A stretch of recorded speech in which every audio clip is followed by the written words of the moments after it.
नहीं है, ठीक है। मेन चीज़ है कि सर लाइन की खूबसूरती कैसे आती है, लफ्ज़ की और हर्फ की खूबसूरती कैसे आती है, राइटिंग कैसे इम्प्रूव करते हैं हम। मेरा मकसद आपको कैलीग्राफी सिखाना नहीं है, सिर्फ सिंपल पेन पेंसिल से या पॉइंटर से आपको राइटिंग सिखाना है।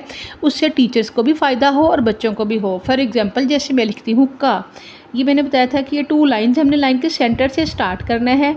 काफ का ये अलीफ और ये दंदाना थोड़ा सा बड़ा होगा। अब देखिए अगर ऊपर हम कुछ लिखेंगे ना, फॉर एग्जांपल ये सर्कल ही बना रहे हैं, तो ऊपर इसकी जगह बचेगी।